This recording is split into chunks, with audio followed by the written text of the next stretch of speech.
말씀 같이 봉독하겠습니다. 히브리서 3장 2장입니다. 히브리서 2장 5절부터 3장 1절까지 저랑 한 절씩 같이 교독하겠습니다. 하나님이 우리가 말하는 바 장차 올 세상을 천사들에게 복종하게 하심이 아니니라.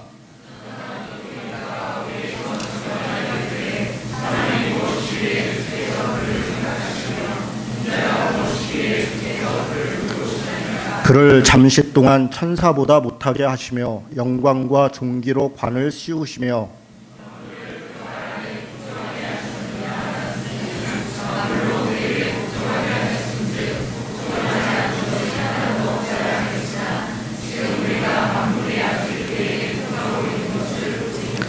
오직 우리가 천사들보다 잠시 동안 못하게 하심을 입은 자 곧 죽음의 고난 받으심으로 말미암아 영광과 존귀로 관을 쓰신 예수를 보니 이를 행하심은 하나님의 은혜로 말미암아 모든 사람을 위하여 죽음을 맛보려 하심이라.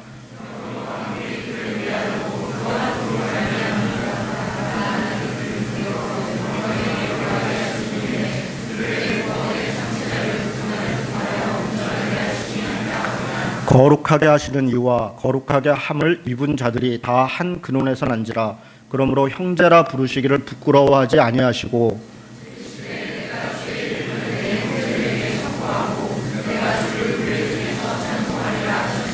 또 다시 내가 그를 의지하리라 하시고 또 다시 볼지어다 나와 및 하나님께서 내게 주신 자녀라 하셨으니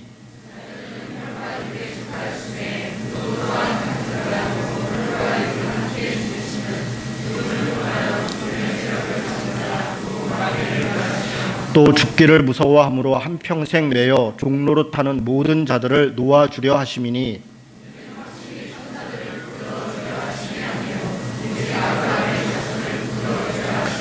그러므로 그가 범사의 형제들과 같이 되심이 마땅하도다. 이는 하나님의 일에 자비하고 신실한 대제사장이 되어 백성의 죄를 속량하려 하심이라.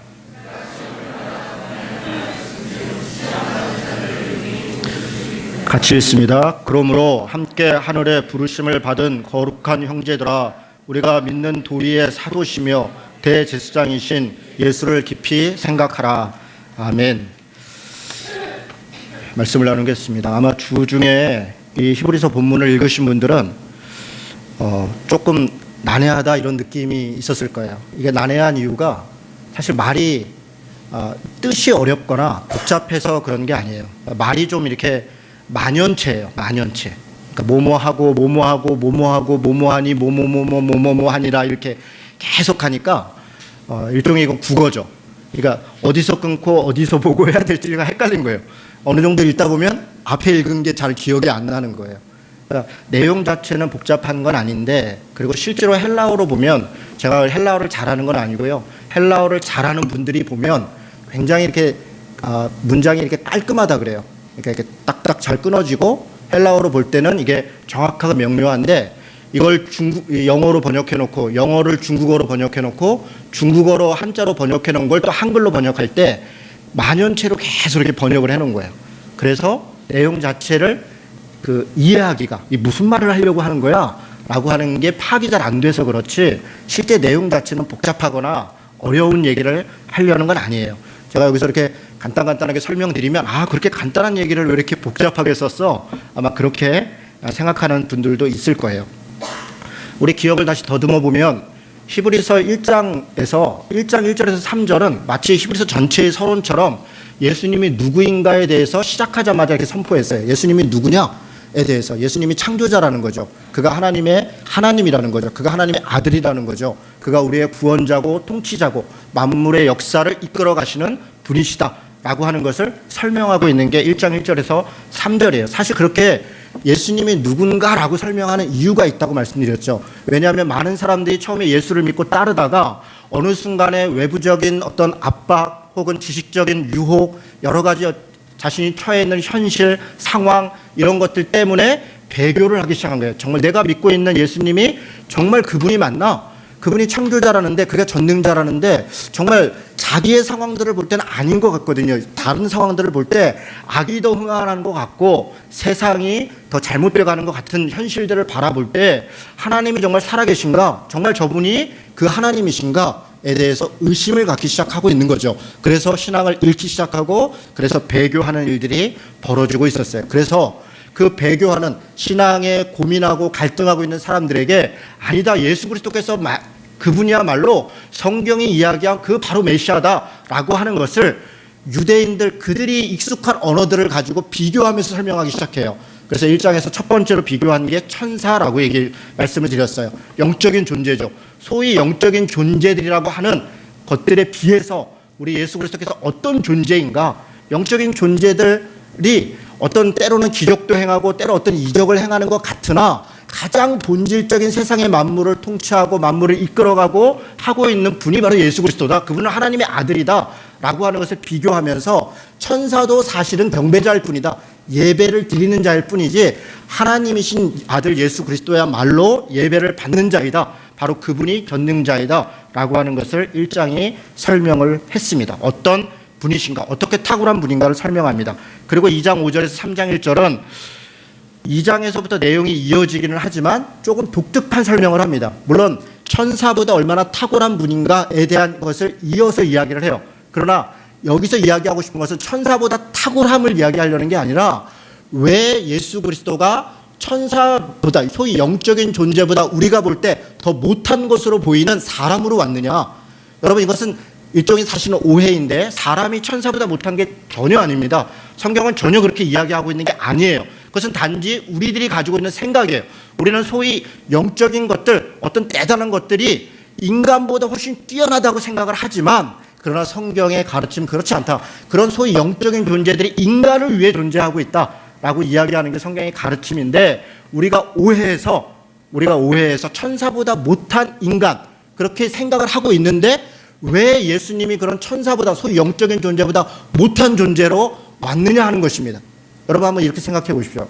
하나님께서 세상을 구원하려고 작정을 하셨다, 우리 인간들을. 그러면 하나님이 영적인 존재이고 전능한 자이니까 굳이 인간으로 오실 필요 없이 그냥 모든 사람 앞에 딱 나타나서 뭔가 대단한 역사를 이루고, 그러니 나를 믿어라, 그러면 안 믿을 자가 누가 있을까? 이렇게 우리가 생각할 수 있잖아요. 하나님은 그런 분이시니까 소위 영적인 어떤 파워를 통해서 많은 사람을 이끌 것이라고 생각하잖아요. 그런데 하나님은 그런 방식을 취하지 않은 것입니다. 왜 그렇습니까? 인간 자신에게 하나님의 형상을 주었고 인간 자신을 하나님의 창조의 동역자로 사용하고 계시는, 그것이 바로 그것이 하나님의 사랑의 표현이라는 거예요. 인간을 만드시고 인간이 스스로 선택하고 스스로 하나님이 만드신 창조물들을 보존하고 관리하고 다스릴 수 있도록 인간을 동역자로 세우신 것, 그것이 때로는 그것 때문에 선악과를 먹기도 하고 그것 때문에 죄를 짓기도 하고 그것 때문에 하나님과 대척점에 있기도 하지만, 바로 그것 때문에 하나님이 인간을 사랑하신다는 증명이 된다는 거예요. 굉장히 어려운 이야기를 드린 것입니다. 아마 새가족 교육을 저랑 하신 분들은 이 말이 무슨 말인지 이해하실 겁니다. 왜 하나님이 선악과를 만들었는가? 왜 인간은 그 선악과를 따먹는 것을 하나님이 방치했는가? 라고 하는 문제에 우리는 늘 고민하는 것이죠. 그러나 바로 그것이 하나님이 인간을 사랑하는 행위다라고 하는 것입니다. 하나님이 그렇게 하지 않으시고 인간이 나약한 자로 오신 것이에요. 또 인간으로 올 때 무슨 왕이나 혹은 무슨 제사장같이 대단한 능력이 있는 것처럼 그렇게 오셔서 많은 사람들을 한 번에 유혹하거나 어떤 권력과 권세를 통해서 대단한 것을 보이셨다면 훨씬 더 좋았을 텐데, 하나님이 인간으로 오셨는데 마구간에 오신 것이에요. 예루살렘도 아니고 나사렛에 오신 것이에요. 촌놈 예수로 오신 것이에요. 왜 그랬을까? 그렇게 오신 것이 무슨 의미가 있는 것인가? 하나님은 왜 그렇게 소위 성육신, 인간으로 오셨는가? 왜 비천한 자로 오셨는가? 왜 고난당하는 자로 오셨는가? 왜 자기를 그렇게 비하하셨는가? 왜 천사로 오지 아니하고 천사보다 더 뛰어난 존재로 오지 아니하고 왜 인간이 볼 때 나약한 존재인 그런 사람, 자기들 스스로 비하하는 거죠. 인간은 늘 고난당하고 늘 고통당하고 늘 죄 가운데 있고 왜 우리 같은 존재로 왔을까를 설명하고 싶은 것이 바로 2장 5절부터 이야기들입니다. 천사보다 뛰어난 존재라고 설명했는데 앞에서, 그런데 왜 천사보다 못한 인간으로, 못해 보이는 그런 인간으로 왔는가를 설명하려고 하는 그 의미가 뭐냐? 왜 그런 인간으로 왔는가를 설명하려고 하는 것이 2장 5절에서 3장 1절의 내용이라는 것입니다. 여러분 지금 제가 무슨 말 하는지 이해가 되셨어요? 아마 이 설명을 듣기 전에 이 성경을 묵상하고 읽으신 분들은 이게 성육신에 대해서 얘기했어? 아마 그렇게 이해하지 못했던 분도 있을 줄 압니다. 저도 이것을 여러 번 읽고 또 제가 공부한 선생님들의 책들을 보면서 그렇구나. 이 히브리서가 각장마다 우리에게 주어지고 있는 어떤 메시지들이 있구나. 그것들을 좀 새롭게 깨닫고 있습니다. 예수님께서 성육신하신 의미가 무엇인가? 여러분 2장 5절부터 8절의 첫 번째 얘기를 하고 있는데요. 8절에 보면 이렇게 돼 있어요. 만물을 그 발 아래 복종하게 하셨느니라. 여러분 이 설명을 왜 하고 있냐면 2장 5절에 보면 하나님이 우리가 말하는 바 장차 올 세상을 천사들에게 복종하게 하려 하심이 아니니라. 여러분 이 구절에서 우리가 조금 이렇게 오해하는 구절이 장차 올 세상이에요.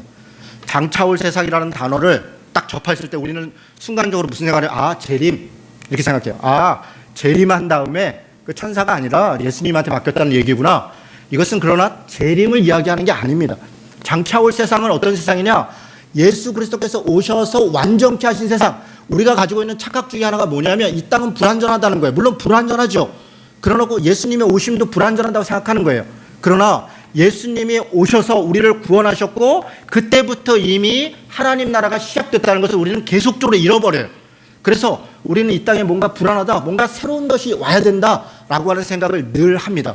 그러나 성경은 계속적으로 무슨 얘기를 하면 장차 올 세상 이미 왔다는 거예요. 지금 이거는 과거적으로 이야기를 하고 있는 거예요. 장차 올 세상, 다시 얘기해서 하나님께서 갱신시키는 세상, 하나님의 백성들, 하나님의 자녀들을 통해서 하나님의 창조를 이루어가는 세상, 바로 그 세상을 천사들에게 복종하게 하려 하심이 아니다.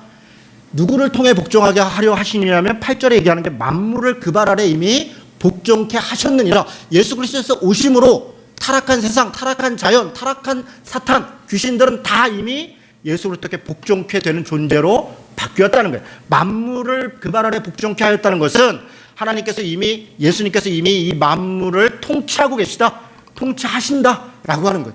우리는 이것을 때때로 의심하고 때때로 방황합니다. 왜냐하면 내 현실을 보니까.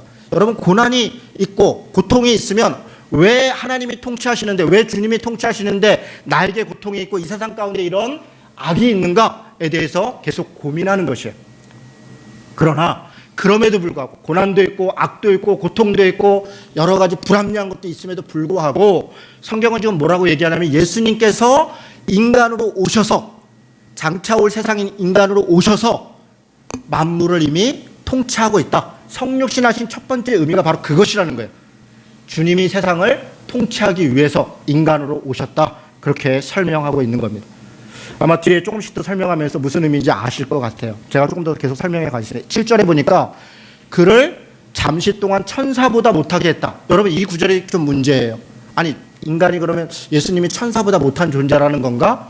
여러분 이 6절과 7절은 시편 8편을 인용하고 있는데 시편 8편은 어떤 시편이냐면요, 우주의 만물을 창조한 하나님을 찬양하는 시편이에요. 시편 8편은 자연을 보고 이성을 보고 보니 하나님을 찬양하는 거예요. 시편 8편은 창조시라 그러는데요, 하나님의 창조를 찬양하는 시입니다. 그런데 시편 8편에 이것을 인용한 8편 5절에 보면 천사보다 이렇게 되어 있지 않고 그를 잠시 동안 하나님보다 못하게 했다, 이렇게 번역을 해놨어요. 아니 거기서는 하나님이라고 번역했는데 왜 여기서는 천사로 번역을 했는가? 시편 8편의 5절에 있는 그 하나님이라는 단어는 엘로힘이라는 단어예요. 엘로힘이라는 말은 뭐냐면 전능자라는 거예요. 그를 전능자보다 잠시 못하게 했다. 그런데 이 전능자라는 엘로힘이라는 단어를 때로는 바알에게 쓰기도 하고 때로는 천사에게 쓰기도 하고 어떤 영적인 존재, 인간의 입장에서 볼 때 대단해 보이는 존재를 엘로힘이다, 그렇게 설명을. 누가 엘로힘이냐, 누가 전능자냐? 그래서 성경은 하나님이 여호와시다, 여호와가 하나님이다, 그런 얘기들이 구약에 많이 나와요. 누가 전능자냐? 그분은 야훼이시다, 그분은 여호와시다, 그런 이야기를 하는 거예요. 거기서는 하나님보다 못하게 했어요. 근데 여기는 천사보다 못하게 했다. 일부러 그렇게 번역을 했어요. 일부러. 왜 일부러 이렇게 번역했습니까? 천사보다 못하게 하신 것을 지금 뭐라고 설명, 여러분 9절을 잘 보세요. 제 설명 잘 들으셔야 돼요. 오직 우리가 천사들보다 잠시 동안 못하게 하심을 입은 자. 다시 얘기해서 아까 7절에 얘기했던 바로 예수 그리스도를 얘기하죠. 천사보다 잠시 동안 못하게 입은 자. 근데 천사보다 못하게 한 이유가 뭐냐면 곧 죽음의 고난 받으심으로 말미암아 영광과 존귀로 관을 쓰신 예수. 이렇게 돼요. 죽음의 고난 당함으로 말미암아 영광의 존귀의 관을 쓰신 예수. 그분이 곧 천사보다 못하게 입은 자라는 거예요. 자, 무슨 설명을 드리려고 하냐면 왜 하나님이라는 단어를 쓰지 않고 천사라는 단어를 썼냐면 인간들이 볼 때 천사보다 인간이 못하다고 생각하니까 바로 그것을 설명하고 있는 거예요. 하나님께서 성육신하셨다. 자기를 비하하셔서 인간으로 오셨다. 그래서 인간들이 볼 때 천사보다 못한 존재인 것처럼 오셨다. 그런데 그 고난이 인간들이 볼 때 그 말도 안 되는 그 상황이 사실은 역전이라는 거예요. 사실은 우리가 우리 눈으로 바라보는 그 고통과 고난의 상황이 아니라 그것을 통해서 오히려 영광과 관을 쓰게 되신다는 거예요. 예수께서 성육신하심으로 인간들이 볼 때는 천사보다 못해 보이지만 그러나 하나님이 보실 때 또 궁극적으로 그분이 오신 목적으로 볼 때 오히려 인간으로 오신 것이 고난을 당하는 것이 그가 오히려 영광과 관을 쓰는 예수가 되는 것이다 라고 하는 것을 설명하기 위해서 비하적인 언어로 이렇게 설명하는 거예요. 여러분 지금 무슨 말인지 이해가 됐습니까? 예, 이해가 되셨을 거라 생각을 합니다. 자, 첫 번째, 예수님께서 왜 성육신을 하셨는가?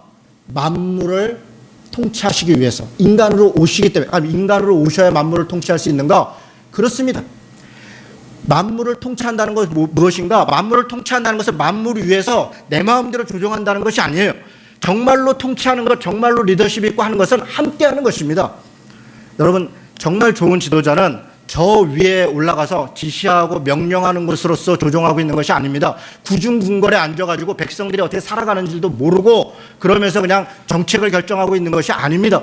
정말 제대로 통치하고 공평과 정의를 행하는 지도자는 그들과 함께 살아가는 것입니다. 함께 살고 함께 먹고 함께 나누고 함께 고통을 당하는 것, 바로 그것이야말로 진정한 통치라는 것이에요. 바로 그것이야말로 진정한 통치라는 것입니다. 예수 그리스도께서 성육신하셨다, 인간으로 오셨다라고 하는 것은 우리 인간들의 고통과 고난을 예수 그리스도도 그대로 당하셨다는 것이에요. 그래서 바로 그 고통과 고난으로 말미암아 18절을 보세요. 쭉 뛰어가 보겠습니다. 18절에 보면 그가 시험을 받아 고난을 당하셨은즉 시험 받은 자들을 능히 도우실 수 있느니라. 그렇습니다. 이것이야말로 진정한 통치인 것이에요. 자신이 고통을 당해본 것이에요. 그냥 입으로만 하는 위로, 입으로만 하는 격려가 아니라 같이 공감하는 것입니다. 그 아픔과 그 눈물을 내가 아는 것입니다. 그 외로움을 내가 아는 것이에요. 그것이야말로 만물을 통치하는 자의 진정한 자세이고 바로 그것이야말로 진정한 통치다라고 이야기하는 거예요. 성육신이 바로 그런 의미가 있다는 것입니다. 우리가 믿는 하나님, 우리가 믿고 있는 삼위일체 하나님은 저 하늘 위에 있고 어느 성전 안에 있고 어디 선앙당처럼 있는, 그래서 찾아가서 돈 주고 복 빌고 기도하고 있는 그런 분이 아니라 우리와 함께 하고 있는 분이라고 하는 것이 바로 그것이 성육신의 의미다, 이렇게 설명하는 것입니다.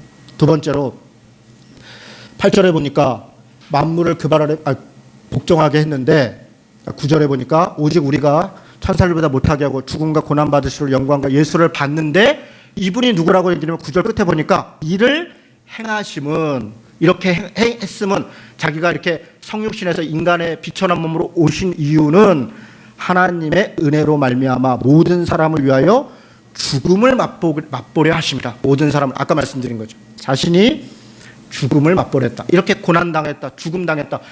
예수님이 인간으로 오시지 않았다면 고난당하지 않았습니다. 그런데 이 고난당함이 어떤 결과를 가져오는가? 11절입니다. 같이 한번 읽겠습니다. 자, 시작. 거룩하게 하시는 이와 거룩하게 함을 입은 자들이 다 한 근원에서 난지라. 그러므로 형제라 부르시기를 부끄러워하지 아니하시니라. 여러분, 이것이죠. 왜 본인이 고난당했는가? 우리를 형제로 부르시기 위해서, 우리를 형제라 부르기 위해서, 우리가 한 형제 되기 위해서. 누구랑? 예수님과. 예수님이 인간처럼 고난당한 거예요. 인간처럼 고통을 당한 것입니다. 인간처럼 죽음을 당한 것입니다. 처럼 이야기했지만 예수님은 완전한 인간이, 인간으로서 고통을 당한 것이고 인간으로서 고난을 당하셨어요. 그래서 그는 인간이신 거예요. 그래서 우리의 형제인 것이에요.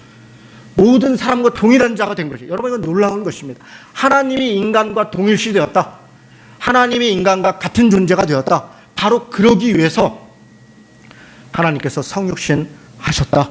그렇게 이야기하는 것입니다. 그런데 이 고난이, 이 자기 비하가 10절에 보니까 그들의 구원의 창시자를 고난을 통하여 온전하게 하심이 합당하도다. 놀라운 선언이에요. 예수님이 구원의 창시자다 이렇게 설명합니다. 예수님이 구원을 만드셨다는 거예요. 대단하죠. 예수님의 그 죽으심이 구원을 만드셨다는 거예요. 고난을 통하여 온전하게 하시기 위해서.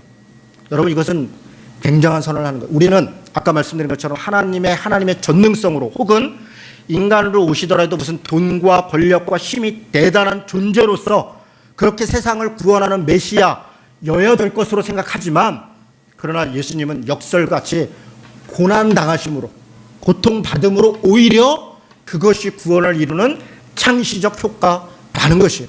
여러분, 아까 제가 무슨 말씀 드렸습니까? 우리의 삶을 보면, 우리 주변을 보면 하나님이 안 계신 것 같다.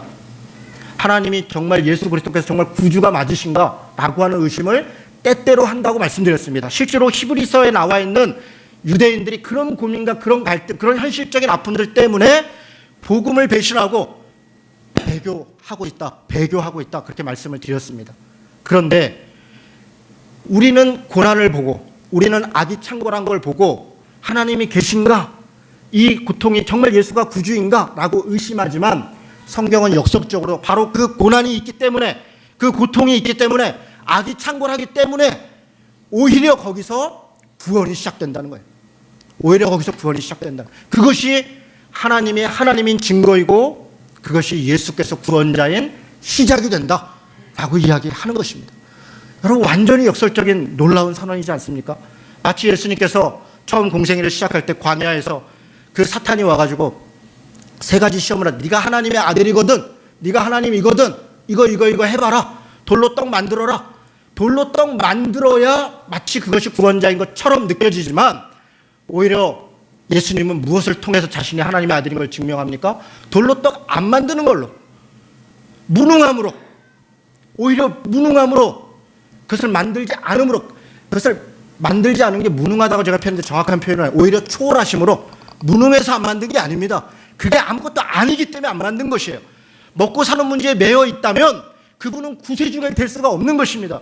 우리가 하나님의 자녀이고 하나님을 따르는 백성인데 먹고 사는 것 때문에 신앙을 결정한다면 우리는 하나님의 자녀가 아니라는 것이에요. 그것을 뛰어넘는 것, 그것을 초월하는 것, 그것은 어디로부터 오는 것인가? 하나님됨으로부터 온다는 거예요. 성령 충만함으로부터 온다는 것이에요. 바로 고난이 있고 고통이 있고 악이 창궐한 것, 바로 거기서부터 하나님은 하나님 되시는 것이고 우리 인간들은 하나님의 자녀가 되고 그를 따라가는 그런 존재가 되는 것이다 라고 하는 것을 선언하고 있는 것입니다. 여러분, 이 역설이 이해가 되십니까? 그렇습니다. 다른 사람들이 다 얘기하죠. 하나님이 하나님이라면 왜 이걸 못하느냐, 왜 저걸 못하느냐. 그러나 우리는 이야기하는 것입니다. 그런 것이 중요한 것이 아니다. 여러분, 우리가 때때로 착각하는 것이 이런 것입니다. 여러분, 잘 들으세요. 우리는 하나님이 유일신이다. 여러분, 이 유일신이라는 단어가 사실 이건 유대교적 단어예요. 기독교적 단어는 삼위일체적 하나님이다 이런 거예요. 하나님은 삼위일체 하나님이지 하나의 하나님이 아니에요. 물론 하나이죠. 본질은 다르나 본질 안에 하나인 하나이시죠. 모습은 다르나. 여러분, 무슨 말 이해가 되세요? 삼위일체에 대해서 제가 예전에 설교해놓은 것도 글로 써놓은 것도 사이트에 있으니까 필요하시면 보시면 좋겠고요. 유일신 하나님을 믿는 게 아니라 우리는 삼위일체 하나님을 믿는 것이에요. 그런데 유일하신 하나님이라고 할 때, 하나님이 전능하다고 할 때 우리가 오해하는 게 이런 것입니다. 어제도 TV에 보니까 네팔에 한 분이 나오셔서 네팔에 있는 네팔에 섬기고 있는 신이 몇 명이나 되냐? 이제 그 패널들 중에 수천 가지 정도 이렇게 얘기했더니 한 1억이래.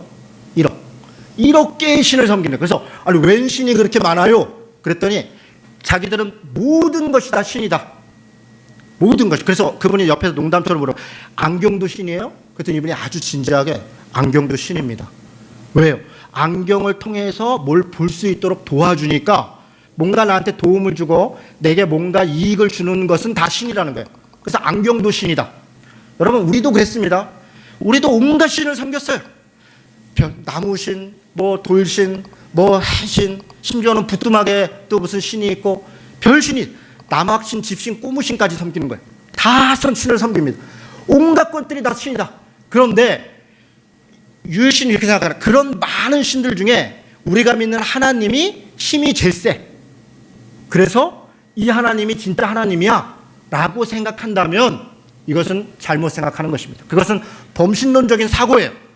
범신론적인 사고는 많은 신들 중에 내가 믿는 신이 가장 힘센 신이야. 그래서 나는 이 신을 믿을 거야 라고 내가 결정을 하는 거예요. 그런데 그것은 착각입니다. 성경은 계속 말하는 것은 그거는 유일신이 아니라 최고신이에요. 최고신. 누가 최고신이냐? 우리가 믿는 신은 최고신을 믿는 게 아니라 다른 것은 신이 아니라는 거예요. 남학신은 남학신이에요. 안경은 안경이에요. 곰은 곰이에요. 태양은 태양이에요. 아무것도 아니에요. 그게 다 뭐라는 거예요? 피조물이라는 거예요. 하나님의 만드신 피조물이라는 거예요. 인간이 마치 천사를 인간보다 더 뛰어난 존재로 착각하는 것처럼 마치 곰을 보고서 무서우니까 곰신을 섬기면 내가 좀 괜찮을 것 같은 착각을 하는 것이에요. 그 다 피조물이에요. 아무것도 아니에요. 우리가 믿는 하나님 외에는 신이 아니라는 거예요. 신이 아니라는 거예요. 그럼 그 많은 신들은 다 뭐냐? 내가 만들어 내 욕망이 내 이익이 만들어낸 우상이라는 거예요. 진짜 신이 아니라 내가 그랬으면 좋겠다라고 하고 그렇게 신적으로 생각한다는 거예요. 그것이 성경의 가르침이에요. 또 하나는 귀신이라는 거예요. 귀신, 타락한 영적 존재들이 있다는 거예요. 그러나 그것은 아무것도 아닌 것이에요. 그렇게 설명하고 있는데 우리는 어떤 고난도 있고 무슨 아픔이 있고 뭐가 있고 그러면 그것 때문에 벌벌 떨면서 오히려 어떤 신적 존재들, 뭔가 대단한 걸 이루는 존재들 그것을 찾아 헤맨다는 거예요. 그런데 예수님께서 그걸 뒤집죠. 아무것도 만들지 않아요. 뭔가 대단한 힘이 있는 신이 아니라 예수님은 안 만들어요. 못 만들어요. 안 만들어. 뛰어내려. 안 뛰어내려. 절에 안 해. 천하만국을 달라 그래. 뭘 달라. 필요 없다는 거예요. 못해서가 아니라 뛰어넘는 것이, 그것이 우리의 방향이 아니고 그게 우리의 궁극적 목적이 아니라는 거예요. 여러분, 인간이 이거를 할 수 있습니까? 못하죠. 우리는 고난당하고 고통당하면 그러면 뭐라도 지푸라기라도 하나 짚고 싶은 게 우리 인간들이라는 거예요. 조그만 이익만 되면 줄 서고 뭔가 이익이 되면 양심이라도 심장이라도 꺼내서 주고 그렇게 비겁하고 그렇게 살아가려고 하는 것이 우리 인간이라는 거예요. 그런데 진짜 신적인 것, 정말 성령 충만한 건 무엇인가? 그런 고난과 고통과 악이 창궐한 것 같은 가운데서도 믿음으로 가는 것이에요. 중요하게 여기지 않는 것이에요. 그것이 중요하지 않다. 오히려 그것이 구원이 시작된 시점이다. 구원의 창시자의 시점이다. 그래서 이 고난을 예수도 지고 가셨고 나도 이런 고난 가운데 있으니 예수는 나의 형님이다. 그렇게 믿음으로 가는 것, 그것이 성육신의 의미예요. 예수께서 그 고난을, 그 고통을 가운데 있지 않았다면 우리는 그저 하나님, 이 그것을 나에게 구원해 주십시오, 전능하신 하나님, 그렇게 우리 하나님을 생각했을 것이에요. 그러나 그것을 뒤집어 엎는 것, 그것이 바로 성육신이다 이야기하는 것입니다. 자, 12절에 보니까 내가 주의 이름을 내 형제들에게 선포하고 내가 주를 교회 중에 찬송하리라 하였으며, 여러분 이것은 시편 22편을 인용하고 있습니다. 여러분, 히브리서는요 중간중간에 계속 구약을 인용해요. 왜 인용합니까? 이 히브리서를 대상되는 사람들이 유대적 기독교인들이었어요. 유대인 그리스도인들, 유대교적 배경을, 그들은 어렸을 때부터 구약 성경을 거의 암기하다시피 그렇게 익숙하게 있던 사람들이에요. 그러니까 그들에게 무엇을 설명하기 위해서 그들의 언어를 가지고 와서 그 얘기한 게 이 얘기한 거야, 그 얘기했던 게 이거 한 거야 를 위해서 끊임없이 구약을 설명합니다. 구약을 비교해요. 그렇게 설명하는데 시편 22편에 보면 여러분, 한 사람의 아주 간절한 기도가 나와요. 이렇게 시작해요. 내 하나님이여, 내 하나님이여, 어찌하여 나를 버리셨나이까? 어찌 나를 멀리하여 돕지 아니하시며 내 신음소리를 듣지 아니하시나이까? 내 하나님이여, 내가 낮에도 부르짖었고 밤에도 잠잠하지 아니하오나 응답하지 아니하시나이다. 여러분, 많이 듣던 이야기죠? 그렇습니다. 복음서에서 예수님께서 십자가에서 부르짖었던 그 기도이고 겟세마네에서 부르짖었던 바로 그 기도예요. 어찌하여 나를 버리셨나이까? 외쳤던 기도예요. 시편 22편에 있는 말씀이지요. 한 사람의 간절한 기도가 있어요. 그런데 시편 22편이 지나가면서 이 기도가 기쁨으로 바뀌고 감사로 바뀌어요. 하나님이 응답하셨다는 거예요. 그를 구원 가운데, 고통 가운데 구원하시고 그에게 힘을 주시고 위로하셨다는 거예요. 그런데 시편 22편의 놀라움은 어디에 있냐면, 그래서 내게 구원을 주신 하나님을 찬양합니다, 할렐루야, 이러고 끝나는 게 아니라 나를 구원하신 그 하나님이 회중 가운데, 지금 이 말씀 인용한 그대로예요. 여기는 교회라고 나와 있는데, 원래 시편 22편은 회중, 군중, 우리들 가운데 이런 말이에요. 그러니까 군중, 회중을 교회로 인식한 거예요. 하나님을 믿는 백성들, 바로 그들 가운데 하나님이 구원을 선포하셨습니다. 그래서 나를 구원하신 이것은 나만 구원한 것이 아니라 우리 모두를 구원한 것이고, 우리 민족을 구원한 것이고, 우리 모두가 다 하나님께 찬양할 그런 일입니다 라고 이야기하는 게 시편 22편의 말씀이에요. 여러분, 이 말씀을 여기 왜 인용했겠습니까? 지금 앞부분에 예수께서 성육신하셔서 인간으로 오신 것은 우리들과 동일시했다, 인간과 동일시했다. 그렇다면 예수께서 십자가에 달려 죽으셨고, 그가 부활하심으로 승천하심으로 영광과 존귀의 관을 쓰신 것, 그 모든 것, 예수께서 행하신 그 단 한 번의 사건이 우리와 동일시되고 있다는 거예요. 그분으로부터 끝나는 것이 아니라 그가 그런 고통을 당하심으로, 그가 그렇게 고난 가운데 있으므로 오히려 그것이 변하여 우리 안에 회중 가운데 기쁨이 되고 구원이 되고 감사가 됩니다. 예수께서 성육신하시는 의미를 설명하고 있는 것이에요. 그가 고난을 당하신 것은 우리를 구원하기 위하십니다. 우리를 동일시한다는 것은 바로 그런 것이다 라고 하는 것을 설명하고 있는 것입니다. 또다시 내가 그를 의지하리라 하시고, 또다시 볼지어다 나와 및 하나님께서 내게 주신 자녀라. 제가 자세히 길게 설명하지는 않겠습니다, 이 짧은 설교 시간에. 여러분, 이것은 이사야서 8장을 인용하고 있는데요, 이사야서 8장 이사야 8장에는 아하스 왕이라는 당시 남유다의 가장 악독한 왕이 나와요. 정말 바보 멍청이 같은 왕이에요. 제가 이렇게 표현해서 너무 죄송할 정도로, 아하스라는 왕이 저 메소포타미아 쪽에 그 아시리아에 가갖고 거기 갔더니 그냥 웬 신전이 이렇게 커? 그랬더니 그 신전을 갖다가 가지고 와서 우리 하나님도 이 정도는 섬겨야지 라고 하면서 이방 신전의 모습을 가지고 하나님의 성전을 만들었던 그런 어리석은 왕이에요. 여러분, 이런 사고가 왜 나오냐면, 사도행전 17장에도 나오는데, 그들이 신을 섬기는데, 사도행전 17장에 아테네 지역을 갔어요, 사도 바울이. 거기 갔더니 그리스 로마 당시 시대예요. 그리스 로마 신은 범신론입니다. 다 신이 있다는 거예요. 그리고 그들의 결론은 인간이 신이다, 인간의 이성이 신이다, 그렇게 결론을 내려요. 그것이 소위 에피쿠르스 학파이고 스토아 학파이고 사도 바울이 논쟁을 했던 자들이에요. 모든 게 다 신이니까 가만히 보니까 내가 최고 신인 거예요. 결국은 자기 자신으로 돌아온 인간이 신이다라고 선언하는 것이 사도행전 17장이에요. 그러면서도 인간이 얼마나 어리석냐면, 온갖 잡신을 섬기면서도 혹시 내가 신을 못 섬겼을까 해서 알 수 없는 이름이다 라고 하는 신전까지 만들어서 신을 섬길 정도로 온갖 신을 섬겼어요. 바로 그것이 무엇인가를 설명하면서, 신이 무엇인가를 설명할 때 사도 바울이 이런저런 설명하면서 무슨 얘기를 하냐면, 진짜 신은 저 성전에 있는 것이 아니니라. 뭔가를 갖다 바치고 뭘 갖다 주면 그것 때문에 기뻐서 복을 주는 존재가 아니니라. 그렇게 설명해요. 여러분, 이게 우리에게서 완전히 패러다임이 전환이에요.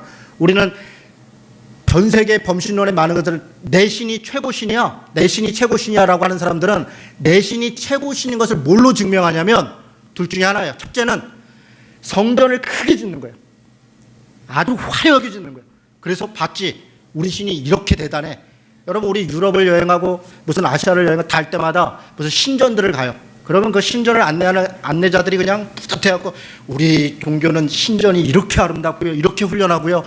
이번에 예루살렘에 제가 갔더니 예루살렘에 그 분들도 그러더라고요. 너 여기 성전이 어떻고 예배당이 어떻고. 여러분, 그게 무슨 감동이 됩니까?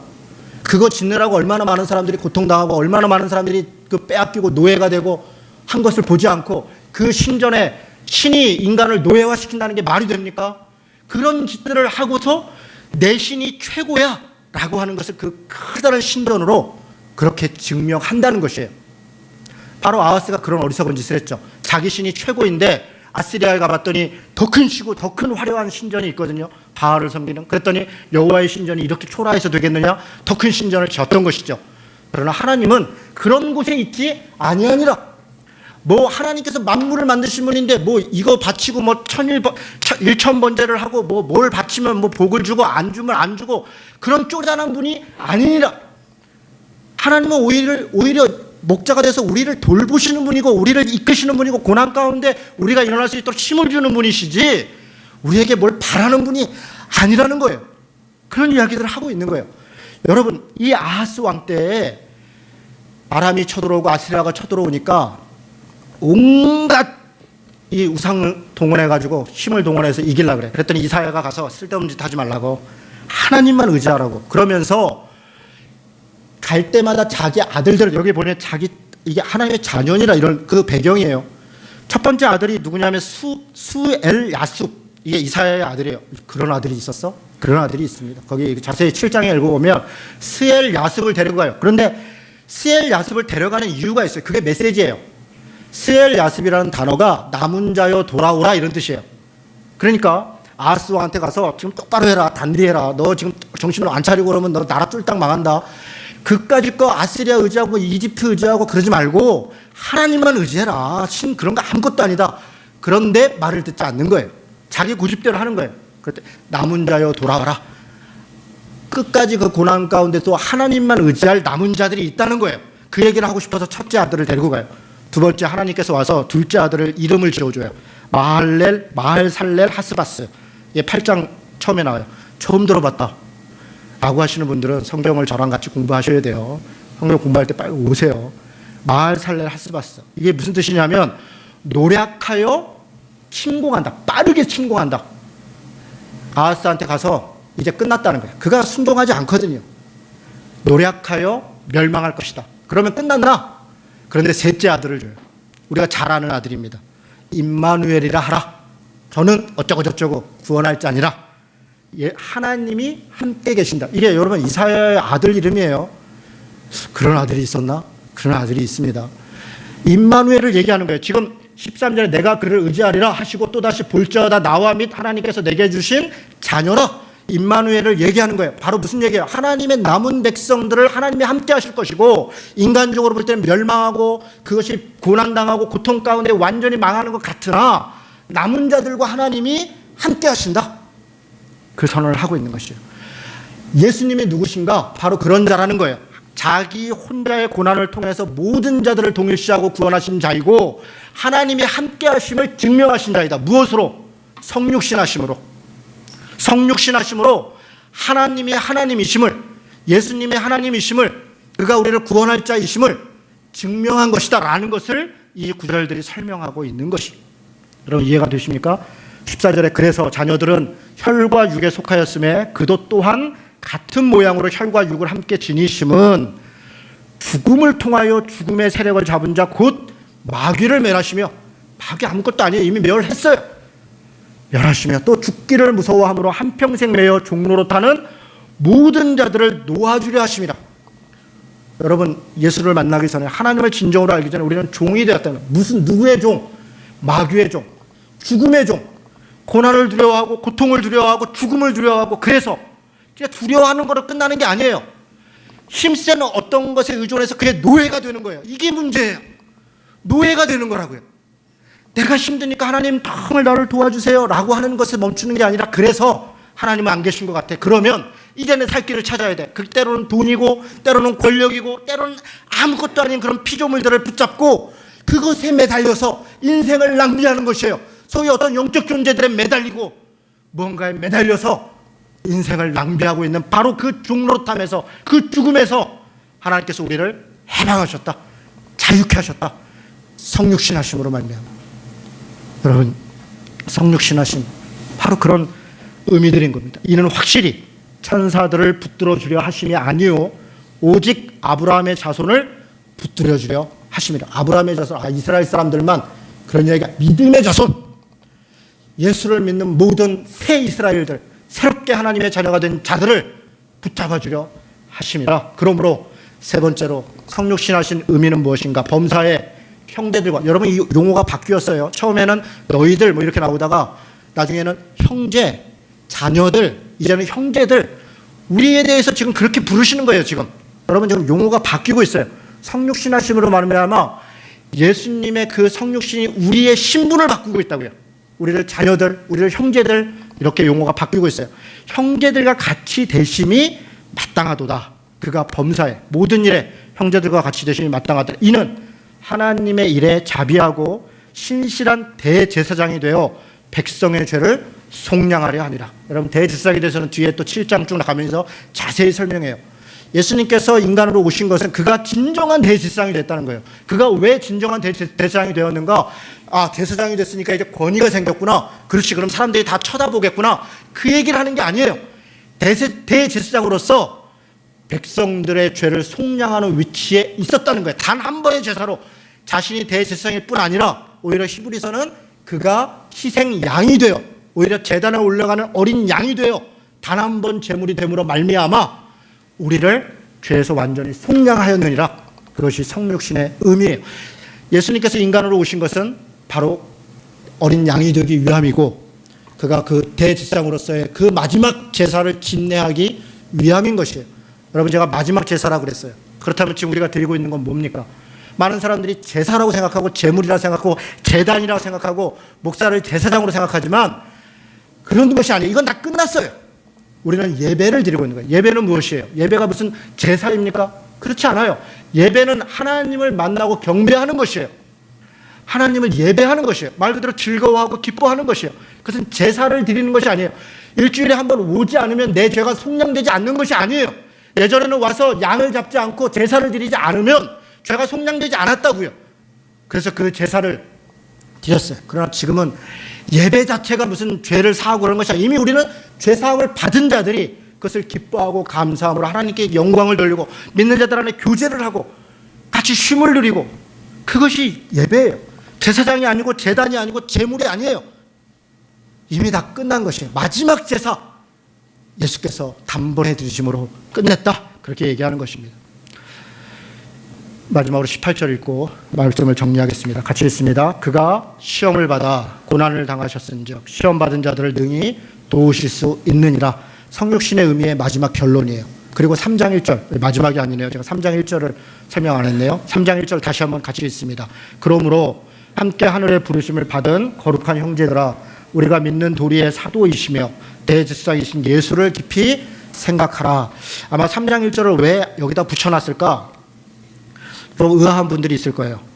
이 뒤에도 보면 쭉 이것에 대해서 부연 설명을 하고 있는데 왜 3장을 저렇게 끊었을까? 왜 끊었냐면 3장은 2장을 받아서 그러므로 예수께서 성육신 하신 분이니까 그래서 이렇게 해라. 그 의미가 이거다라고 하는 부연 설명을 하는 거예요. 마치 2장 1절에서 5절이 1장에서 그가 천사보다 훨씬 뛰어난 분이다. 그러므로 2장 1절부터 이렇게 해라 라고 하는 것을 부연 설명하고 있듯이 천사보다 뛰어난 존재라는 것이 무슨 의미인가 혹시 오해했을까 봐 성육신을 가져다가 설명하고 있는 것처럼 이야기가 이어가는 거예요. 그래서 3장 1절로 제가 앞에다 갖다 붙인 거예요. 이해가 되셨죠? 자, 성육신의 의미를 알았어요. 그가 만물을 통치하기 위하신 것이다. 그가 고난당하는 우리를 형제로 부르시기 위한 것이다. 그래서 우리를 속량하고 우리를 구원하시기 위하십니다. 이게 성육신의 의미예요. 알았으면 그러므로 하늘의 부르심을 받은 거룩한 형제들아, 굉장히 좋은 말이죠. 하늘의 부르심을 받은, 어떻게? 예수의 성육신으로 말미암아 하늘의 부르심을 입은 거룩한 형제들아, 어떻게 하라고요? 우리가 믿는 도리에, 믿는 길에, 믿는 뜻에 사도이시며 대제사장이신 예수를 깊이 생각하라. 예수를 깊이 생각하라. 깊이 생각하라는 단어는 그냥 생각만 해라 이런 단어가 아니에요. 이 생각하라는 거를 원래 바라보고 쫓아가다 이런 단어예요. 생각하다. 예수를 깊이 생각한다는 건 예수를 바라보는 것이에요. 예수를 바라보고 그가 어디로 가는지, 이쪽으로 가는지 무엇을 원하는지를 바라보고 그 길로 쫓아가는 거예요. 그게 깊이 생각하는 거예요. 대충 생각하지 말라는 거예요. 근데 뭘 생각하라? 예수의 뭘 생각하라? 예수께서 성육신 하신 것을 생각하라. 그가 우리는 하나님을 바라보고 있지만 그 시선을 지금 이리로 옮기라는 거예요. 이렇게. 예수께서 하나님이시구나. 이렇게 바라보고 있다가 예수께서 성육신, 인간으로 오셨구나. 이걸 바라보라는 거예요. 그리고 생각해 보니까 이 길로 오라는 거예요. 이 길로. 여러분, 이거 지금 이해가 되세요? 여러분, 우리가 3장 1절을 잘못 생각하는 경우가 많습니다. 그냥 예수를 깊이 생각하라니까 그래 머릿속에 저 하나님 전능하신 하나님 광명한 하나님 이렇게 생각하는데 그것이 아니라 이것은 앞절에 있는 인간으로 오신 예수에게 시선을 바꿔야 된다는 거예요. 이해가 되셨죠? 바꿔라. 그것을 결정적으로 증명하는 단어가 사도라는 단어예요. 여러분 신약 성경 다 털어봐도 예수님을 사도라고 얘기한 건 여기밖에 없어요. 여기밖에 없습니다. 사도는 예수님의 제자들을 얘기하죠. 베드로 사도, 뭐 안드레 사도, 무슨 사도, 사도 바울. 사도라는 말이 뭐예요? 보냄을 받은 자, 보냄을 받은 자. 예수님의 제자들은 예수님으로부터 보냄을 받은 자예요. 그래서 사도다, 제자다, 보냄을 받은 자다 얘기했어요. 예수님에 대해서 유일하게 사도라고 표현을 해요. 왜 사도라고 표현하는 거예요 지금?